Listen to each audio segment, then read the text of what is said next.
नमस्कार दोस्तों, स्वागत है आपका वाईटी क्लासेज में। तो हम पढ़ रहे थे पशुपालन या पशुधन। तो पशुधन में हम बात कर चुके थे गाय, भैंस और साथ तुम्हारे ऊंट, मतलब हम 7 जानवर पढ़ चुके थे। अब है मछली। तो मछली को देखते हैं हम। मछली पालन को मत्स्य पालन भी कहते हैं और मत्स्य पालन को पिसीकल्चर भी कहते हैं। यानी मछली पालन को ही पिसीकल्चर कहते हैं। अब मछली पालन विभाग का गठन, मछली विभाग का गठन कब हुआ? ये विभाग बना दिया गया अलग से। मछली विभाग का गठन हुआ था 1982 को मछली विभाग का गठन हुआ था। मछली प्रशिक्षण महाविद्यालय यानी मछली को पालने के लिए ट्रेनिंग दी जाती है। यहाँ पर मछलियों को पालने के लिए ट्रेनिंग कहाँ पे दी जाएगी? सबसे पहले तो ये बताओ, मछलियां सबसे ज्यादा मिलेंगी कहाँ पे? वहां पे सबसे ज्यादा जल होगा, वहीं पे सबसे ज्यादा मछलियां मिलेंगी। और तुमको पता है जल के मामले में झीलों की नगरी कौन सी है? उदयपुर। झीलों की नगरी कौन सी है? उदयपुर। तो ये उदयपुर में ही है। कहाँ पे? उदयपुर में। उदयपुर में कब बनाया गया था? 1969 ईस्वी में महाविद्यालय बनाया गया था। महाविद्यालय यानी कॉलेज, प्रशिक्षण कॉलेज। मत्स्य विश्वविद्यालय, देखो विश्व आ रहा है तो बीच में आ रहा है, तो बीच में वहां आना चाहिए। कौन से डिस्ट्रिक्ट में आ रहा है? बीच में अलवर आ गया। अलवर में मत्स्य विश्वविद्यालय, विश्व में वहां आ रहा है तो अलवर में भी वहां आ रहा है। तो इससे ध्यान रखेंगे। मत्स्य विश्वविद्यालय पूछेगा तो क्या लगाना है? अलवर। विश्वविद्यालय पूछेगा तो क्या लगाना है? अलवर। मत्स्य महाविद्यालय पूछेगा तो फिर उदयपुर।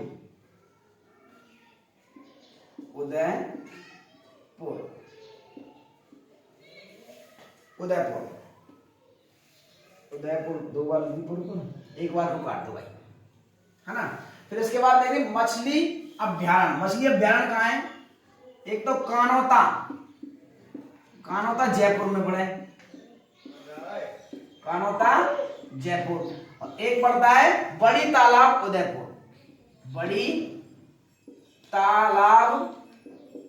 उदयपुर। ये 2 मछली अभ्यारण्य है, स्पेशल मछलियों के लिए बनाए गए। मछली अभ्यारण्य कहाँ गए? एक तो कानोता जयपुर और एक है बड़ी तालाब उदयपुर। फिर है मछली अधिनियम कब बना? 1955 ईस्वी में। 1955 मछली अधिनियम 1955 ईस्वी में बनाया। मछली बीज उत्पादन मछली का जो बीज होता है, मतलब छोटे छोटे चिड़ुआ, उनको मतलब उनका बीज उत्पादन है कासिमपुरा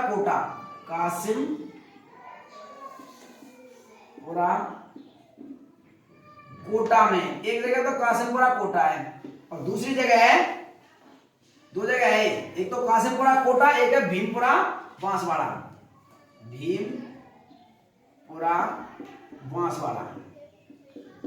कोई सी जगह आ जाए चपे गई हूं। मछली बीज उत्पादन केंद्र कहाँ है? एक तो है कासिमपुरा कोटा में और दूसरा है भीमपुरा बांसवाड़ा में। सर्वाधिक खाई जाने वाली मछली को सर्वाधिक किस मछली को खाया जाता है? तो पहले नंबर पे कतला और दूसरे नंबर पे है अपनी रोहू। तो ये 2 मछलियां हैं जो कि सर्वाधिक खाई जाती हैं। पहले नंबर पे है कतला और दूसरे नंबर पे है रोहू। इस स्लाइड में बस इतना ही। आगे अगली स्लाइड में, तब तक आप इसका एक स्क्रीनशॉट ले लीजिए। इसके बाद में लेते हैं हम पशुओं के विभिन्न रोग। कौन से पशु में कौन सा रोग होता है, इसके बारे में चर्चा करेंगे थोड़ी सी।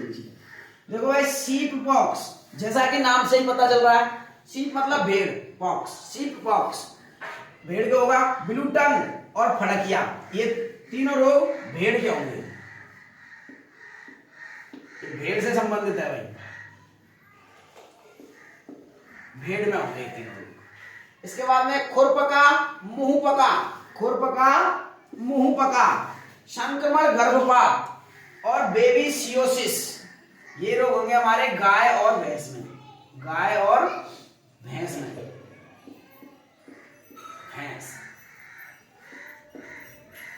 ये रोग गाय और भैंस में होंगे। इसके बाद में देखते हैं गॉट पॉक्स, ये भी नाम से ही पता चल रही है, गॉट पॉक्स और एंथ्रैक्स, ये होंगे हमारे बकरी में, ये होंगे बकरी में। और ये ऊपर वाले गॉट पॉक्स नाम से पता चले, गॉट माने बकरी, एंथ्रैक्स। एक है ग्लैडर्स एंथ्रैक्स, ग्लैडर्स अलग है और एंथ्रैक्स, एंथ्रैक्स से कहते हैं गिल्टी रोग, ये होगा अपने घोड़े में, घोड़ा में। इसके बाद में सर्रा और तिबरसा, ये कल पढ़ाए थे हमने, सर्रा और तिबरसा ये होंगे ऊंट में,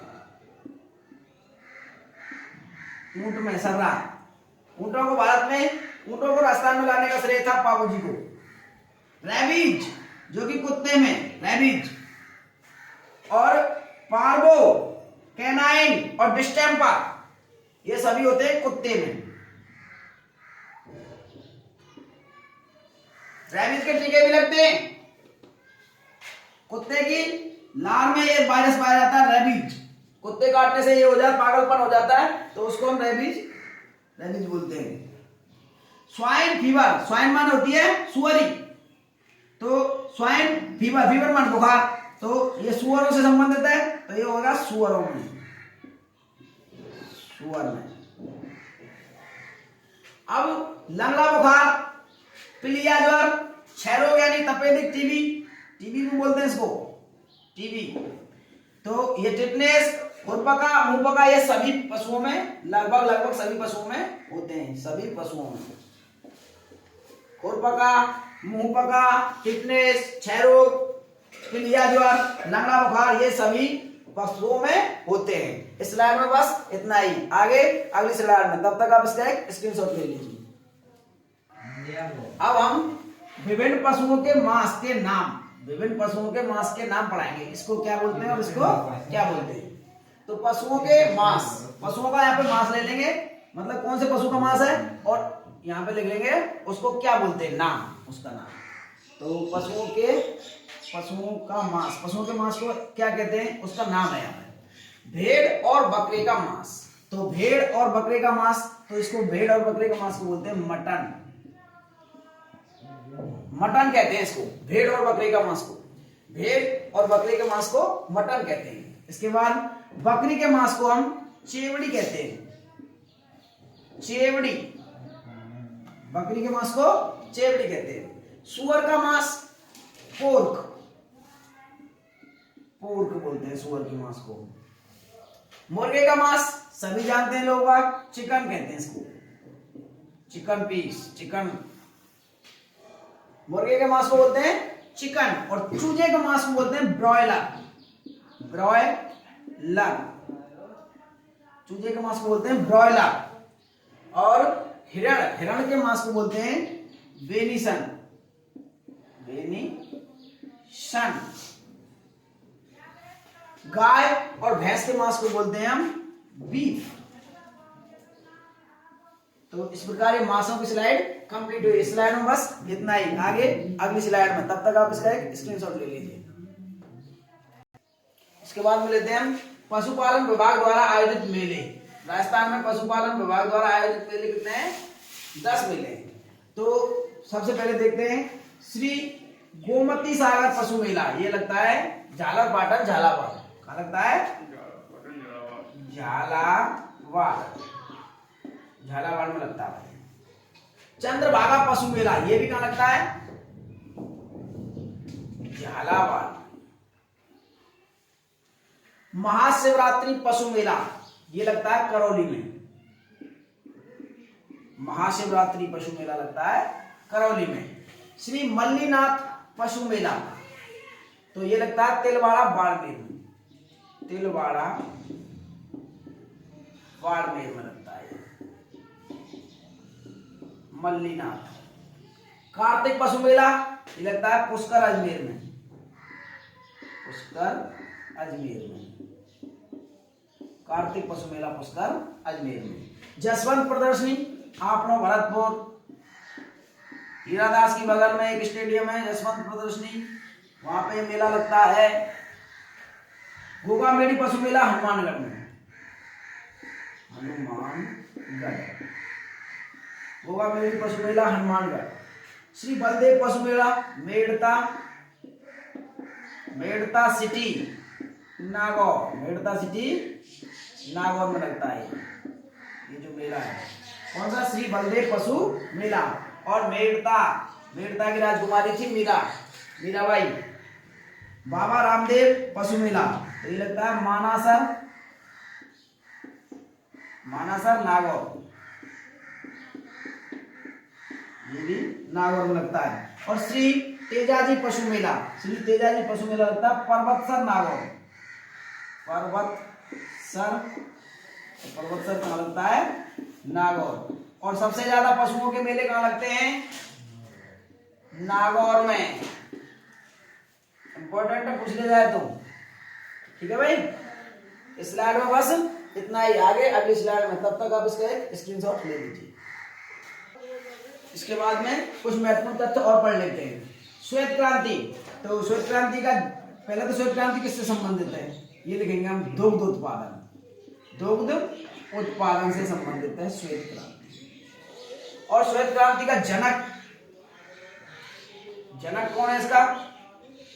वर्गीज कुरियन, वर्गीज, ये एक बार वर्गीज और कुरियन, कुरियन, वर्गीज कुरियन इसका जनक है। और ये श्वेत क्रांति आई कब थी? 1970 में। और ये ऑपरेशन फ्लड क्या है? दुग्ध उत्पादन के क्षेत्र में आई क्रांति का नाम है ऑपरेशन फ्लड। ऐसा लग रहा है मतलब मेडिकल से संबंधित, तो ऑपरेशन डॉक्टर वगैरह थे, वही डॉक्टर वगैरह से संबंधित ना है, ये दुग्ध उत्पादन से संबंधित है, दुग्ध उत्पादन में वृद्धि से संबंधित है भाई।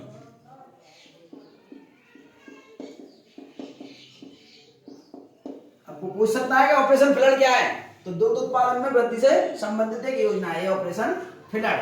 और इसके दो चरण थे। पहला चरण था 1970 से 80 तक, और द्वितीय था 1980 से 85 तक। दो चरणों में ये अपनी योजना लागू होती है। गधों का मेला लूड़ियावास, लूड़ियावास, गधों का मेला लगता है लूड़ियावास। और लूड़ियावास कहाँ भाई? अपना जयपुर में। गौ अभ्यारण्य से संबंधित संभाग, संभाग पूछे तो अजमेर, अजमेर में गौ अभ्यारण्य से संबंधित संभाग है। ठीक है भाई। राजस्थान में डेयरी विकास की शुरुआत, राजस्थान में डेयरी विकास की शुरुआत 1957 ईस्वी से हुई थी। 1957 राजस्थान में डेयरी विकास निगम, इसको उल्टा कर दो भाई, 1957 तो ऐसे कर दो, कितने कर जाएगी? 1975 में। थारपारकर नस्ल, थारपारकर नस्ल हेतु bull mother form, bull mother form, ये कहाँ है? चांदना गांव, चांदन गांव, चांदन गांव। और ये है जैसलमेर में, ये है जैसलमेर में, चांदन गांव जैसलमेर में।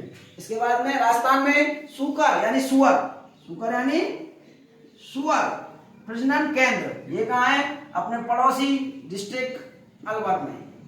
इस स्लाइड में बस इतना ही, आगे अगली स्लाइड में।